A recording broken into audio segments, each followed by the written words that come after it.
Welcome to the Three Martini Lunch.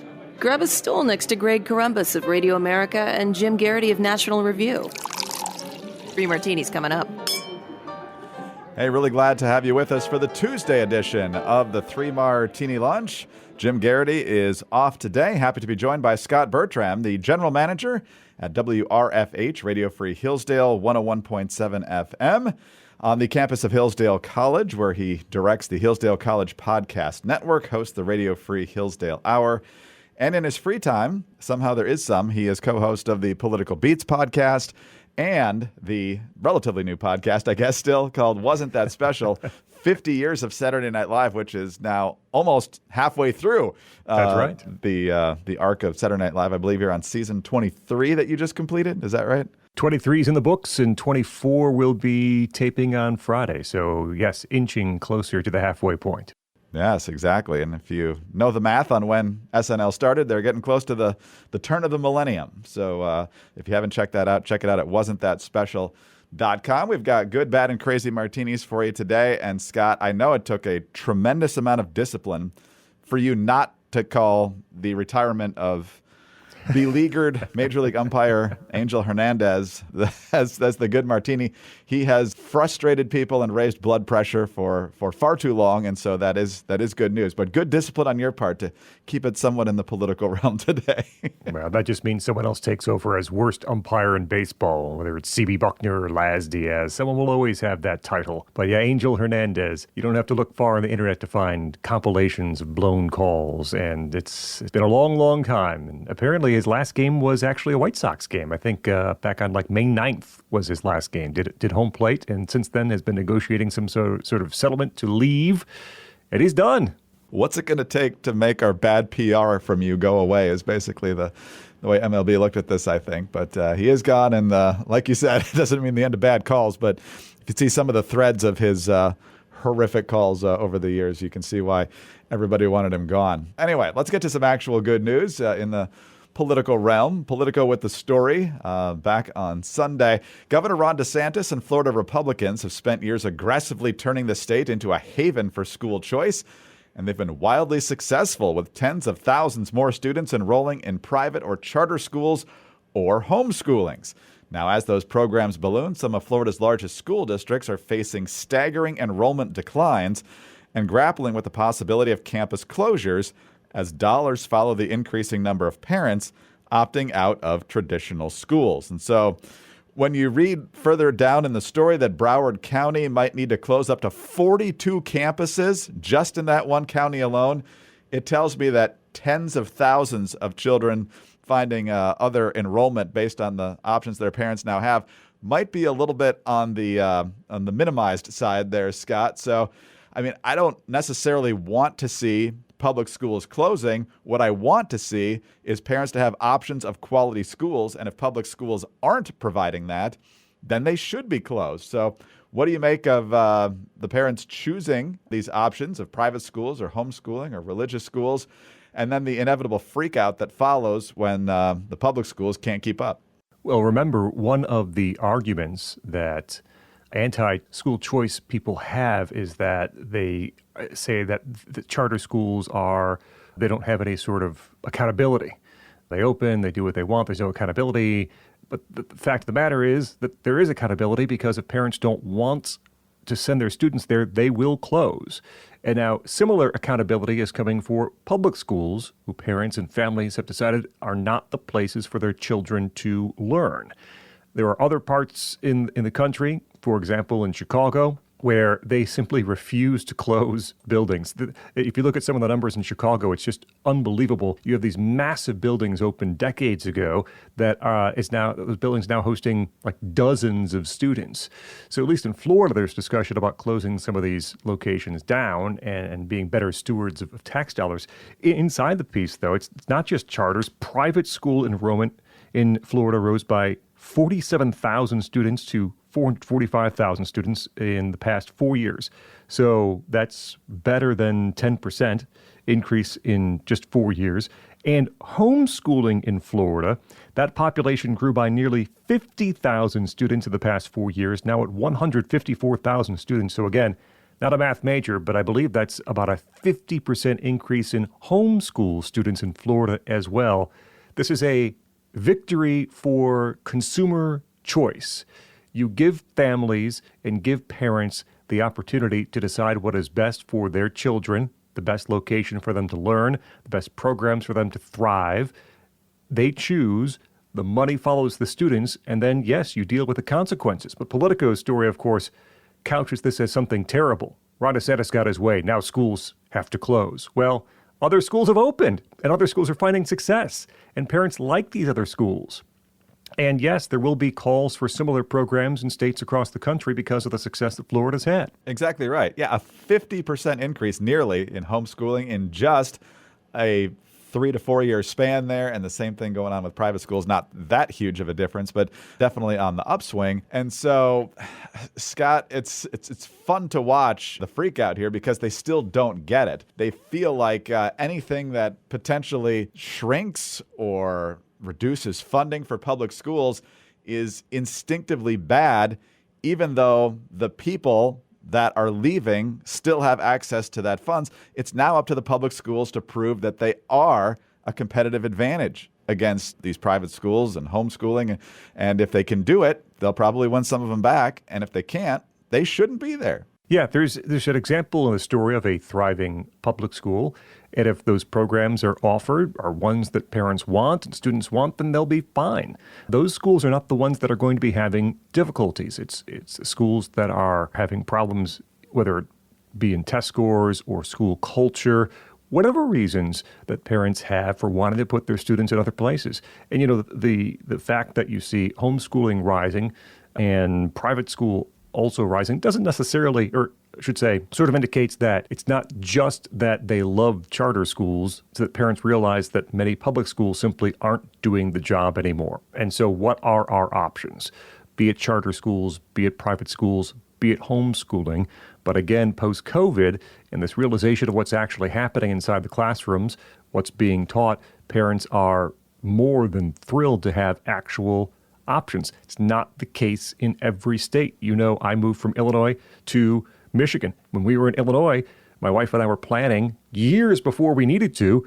We have to save all this money because there's not a chance we're sending our kids to the local public school district. There's no way. And so, but there was no school choice. And there's very few charter schools in Illinois outside of Chicago at this point. Move to Michigan, where there is a robust choice program. And here where we are, you can choose the local public school. You can choose the public school in the city, next door or the city to the south. You can choose the charter schools. There are many options. And it's a wonderful thing for parents to realize that much like they can choose the cell phone provider they want, much like they can choose which streaming services they want, that they actually have an opportunity to check out these schools and pick the one that best suits their child's needs. No, that's extremely well said. And Michigan is one of the better states when it comes to public school choice. And I'm sure as the idea of the money following the parents grows in state by state, it's going to meet a pretty fierce resistance in Michigan, given the political climate there right now and Democratic governor and Democratic control of the legislatures. But the movement is growing. And as school choice activist Corey DeAngelis repeatedly loves to point out, the reason there's so much momentum in this department is because the teachers' unions fumbled the ball so badly during the pandemic, fighting harder than anyone to keep schools closed, trying to hold teacher and student return as hostage for unrelated political agendas. They absolutely exposed themselves as the fraud here, and parents saw it, and they're not forgetting, and that's great. Yeah, I talked to Corey last week about his new book, which is just out, Parent Revolution, and I asked him about the union role, because if you look at who the unions are responsible for or what their main goal is, it's not about the children. It's a union. Their responsibility is to the union members to maximize salaries and benefits and all this stuff. We should not be surprised that they're acting in selfish ways, because the union itself, their responsibility is to members, not to the students. And so I said, how did we outsource all of this to the unions? How did it come to that an organization whose first responsibility is not to the students themselves became so responsible for how the students are educated? Absolutely right. So parents are seeing it. I don't think it's just in Florida. The momentum we're seeing in many other states. Obviously, you need red state leadership to usually get this across the finish line. But in some states, the decisive votes have been brought by Democrats, particularly in poorer areas, who said, look, the public schools just aren't cutting it. Our parents need options. Our kids need a real chance to succeed. And so that's been gratifying to see as well. All right, Scott, on to our bad martini, an incredibly predictable bad martini, mind you. Back at the State of the Union in March, Joe Biden raised more than a few eyebrows, especially on the right, as he said that in addition to supporting Israel's right to self-defense, which has eroded some since that speech, to be clear, he also said that we're going to provide a lot of humanitarian assistance for the Palestinians and that we're going to be building a pier in Gaza, but no American boots on the ground, mind you, as we deliver that aid. Well, the pier was built largely in Israel and then brought over to Gaza. The last time we talked about this issue on the Three Martini Lunch was due to the fact that the aid wasn't actually getting to the refugee centers with the World Food Program and so forth. People were just ripping it off the trucks. There's good reason to believe that Hamas was taking it, giving it to their allies, and possibly using it to extort people who desperately need it.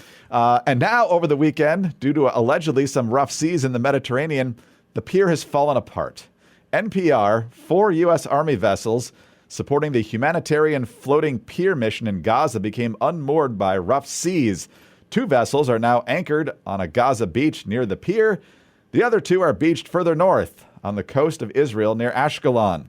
Israeli forces are assisting recovery efforts near the pier, and no U.S. personnel will enter Gaza. There are pictures of U.S. personnel on Gaza with these things beached there, so I don't know. I mean, this was always a canard about, well, the boots are on the pier, and the pier's touching Gaza, but the boots aren't touching Gaza. So it's this whole game like 3-year-old argument. 6 degrees. I'm not Kevin touching Bacon her. game. I'm not touching her. I'm not touching. Not touching. That's right. That's right. And so this is falling apart. I don't know if they're going to try to put this back up. If they do, we're going to be back to the same problems we had a week or so ago. But this was a completely predictable debacle. The only good news is that we also feared the terrorists would attack U.S. troops during the construction and execution of this mission, which so far, thankfully, has not happened. Hopefully it stays that way. But the Biden incompetence here is evident once again. It has not been attacked, but it doesn't mean there hasn't been injuries. There have been American troops who have been hospitalized, 2 hospitalized, or 2 minor injuries, 1 hospitalized for serious injuries, not a result of combat, but a result of being involved in the process. And I don't know exactly what happened there, but you do have injured servicemen who are serving on the pier. As you said, completely predictable results here. It's $320 million or so to construct this pier, which now is falling apart, becoming, those vessels becoming unmoored, as you said. I think the total was 71 aid trucks that made it with goods from the pier. And you saw people on the left, Chris Hayes, right, on X, who could not. What do you mean the aid not reaching the people who need it in Gaza? How could this possibly happen? Well, everyone paying attention could have told you this is what was going to happen because it's what has happened to aid elsewhere in Gaza. You bring it in, where does it end up? With the people who are in charge, who then decide how it's given out, and mostly give it out to, more than likely, Hamas terrorists who are in Gaza. The amount of aid, even via this multi-million-dollar pier, reaching the people who actually need it appears to be essentially zero. And so what, in essence, the U.S. has spent $320 million and put American boots near the ground, on the pier near the ground of Gaza, to create some sort of shipment pipeline, a goods pipeline, to the terrorists that Israel is trying to wipe out. And everywhere you look, the Biden administration has taken policy positions and has actually, in this case, taken actions to prolong the war, right? Can't go into Rafah. Wait. You got to wait. Can't do it. Oh, here's some aid that will make its way into the hands of Hamas, strengthening them temporarily. All these actions, all these policy positions by the Biden administration have prevented, or at least attempted to prevent, Israel from reaching the ultimate goal, which is wiping out Hamas, which is what they said from the beginning, and which they said they're not going to stop until it is complete. Should we want to prolong this into 2025, 2026? Or would you like Israel to get this done as soon as possible? And the Biden administration has seemingly said, we'd like to prolong this, as far into the future as possibly can be, certainly past November if possible. Yeah, exactly. And as other folks have eloquently said on X and elsewhere, pretty much every death, other than the accidental type that we've seen in a couple different indications with the IDF, every death is ultimately the fault of Hamas, because not only did Hamas start the war, but Hamas shelters rocket launchers and personnel and stockpiles all around the civilian population just so they can trot out the bodies after Israel strikes the launcher that just sent the rocket towards Tel Aviv or wherever it went. Then they cry the crocodile tears. They don't care about their own people. The Israelis telling people they're coming in, urging them to evacuate. You have this much time. Please do this. You could easily argue the Israelis care more about the civilians of Gaza than the actual Hamas figures do. This administration has flopped in so many ways. I think the failure in Afghanistan emboldened terrorists in the Middle East. And now you've got the Biden administration telling France and the UK not to publicly chide the Iranians for enriching their uranium to the point where they can soon construct nuclear weapons here. So Iran is the ultimate source of a lot of this carnage and mayhem in the Middle East, and the U.S. keeps playing footsie, I assume just to reconfigure Obama's foreign policy legacy, and the toll of all of this is pretty severe. And don't forget, of course, Hamas is still holding hostages, Correct. American hostages. We are unclear at this point, especially some of the fallout from the most recent negotiations, whether or not those hostages are dead or alive, but Hamas is still holding hostages. Yeah. And one of them is missing an arm, thanks to Hamas, one of those five. And there are many and many other hostages there as well. But fouled up about as many different ways as this administration could on this policy. Is Trump going to raise taxes? The Watchdog on Wall Street podcast with Chris Markowski. Every day, Chris helps unpack the connection between politics and the economy and how it affects your wallet. Donald Trump promises to raise tariffs on Chinese imports. That may cost China more, but tariffs are just taxes on business which are tacked onto the products that you pay for. Whether it's happening in D.C. or down on Wall Street, it's affecting you financially. Be informed. Check out the Watchdog on Wall Street podcast with Chris Markowski on Apple, Spotify, or wherever you get your podcasts. Well, Scott, we just talked about how the Biden administration wasted about $320 million on the pier in Gaza. That's a bargain compared to what we're talking about here when it comes to EV chargers. Over the weekend, on Sunday, Transportation Secretary and fairly new Michigan resident Pete Buttigieg was on Face the Nation with Margaret Brennan. And kudos to Margaret Brennan for actually bringing this up. Jim and I have certainly mentioned it before. I think you and I have too. The Biden administration spent $7.5 billion on what I believe are 7 electric vehicle chargers that have now been brought online. So she actually called him out on that. And this Pete Buttigieg answer is just classic Buttigieg. The Federal Highway Administration says only 7 or 8 charging stations have been produced with a $7.5 billion investment that taxpayers made back in 2021. Why isn't that happening more quickly? So the president's goal is to have 500,000 chargers up by the end of this decade. Now, in order to do a charger, it's more than just plunking a small device into the ground. There's utility work, and this is also really a new category of federal investment. But we've been working with each of the 50 states. Every one of them is getting formula dollars to do this work, engaging them. And the first handful, again, by 2030, 500,000 chargers. And the very first handful of chargers are now already being physically built. Scott, does Pete Buttigieg strike you as the kid who never read the book and then tries to give the most flowery book report that he possibly can to try and convince the teacher? Or is there some other analogy that perhaps captures him better? He has nothing on Kamala Harris when it comes to being the student who didn't read the book and then tries to talk around that fact. Pete Buttigieg just,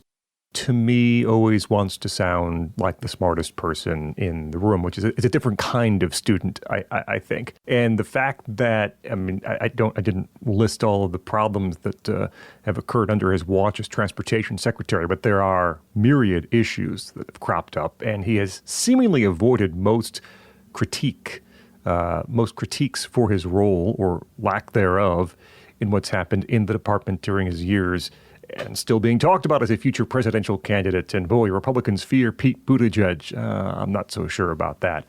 But the answer, of course, is not explaining away the 7 or 8 charging stations, but merely doubling down on the promise that we'll get 500,000 done by 2030, which is only about 5 years away. That seems an incredibly expedited schedule to try to get those things done, especially when you look at the government's history in meeting those kinds of deadlines. See every high-speed rail project across the country. The one in California, which of course is years overdue and billions of dollars over budget. This sort of top-down, government-mandated effort to force Americans to drive electric cars is failing. And, you can see it in the electric vehicle sales numbers. I just read a big story in, I think it was last week's Sunday Free Press in Detroit with an interview with Mary Barra, the CEO of GM, having to back off slightly. She did her best to make it seem like it was not some sort of big failure, but essentially, GM has pledged to be 100% electric. We're not going to have any gasoline-powered cars. And that's still the pledge, but she said, well, we got to look more at hybrids, and, the numbers haven't been there, and the sales have been weak.